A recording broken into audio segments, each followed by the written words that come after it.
Well, hello, thank you for joining me today again on the Church History Trail, and we're continuing here in St Patrick's Cathedral in Dublin, and I'm going to take up and show you the grave of Dean Jonathan Swift. Of course, he was the author of Gulliver's Travels, but before I do, I'm going to read this out to you.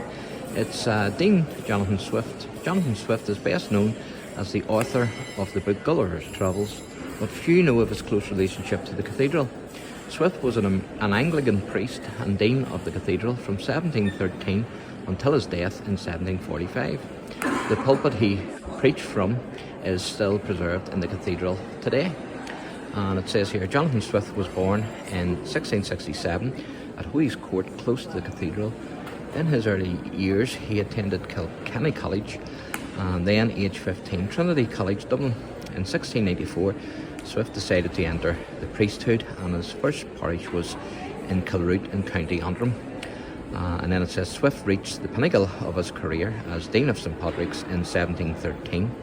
During his time as Dean, he made the cathedral the only Anglican church in Dublin at that time to celebrate the Eucharist every Sunday. He preached every fifth Sunday, and his sermons often lasted for hours. And I thought this was interesting. It says sleeping parishioners. An urban legend suggests that the cathedral's pulpit originally had wheels, so Swift could be pushed around through the aisles to wake up sleeping parishioners. And there you can see the sleeping congregation as he's preaching. So I thought that was very interesting. And then it says there, portrait of Jonathan Swift, 1667 to 1745.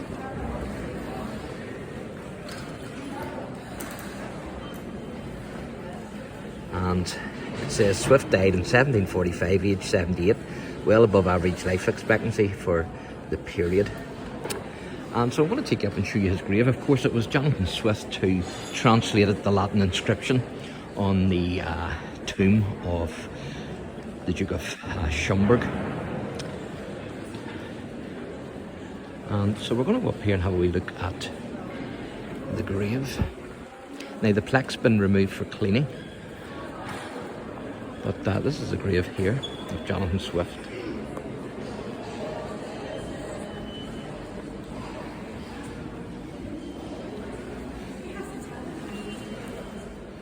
And that was Jonathan's friend Stella, Esther Johnson. And it says 1728, 20th of January. I assume that was when she died.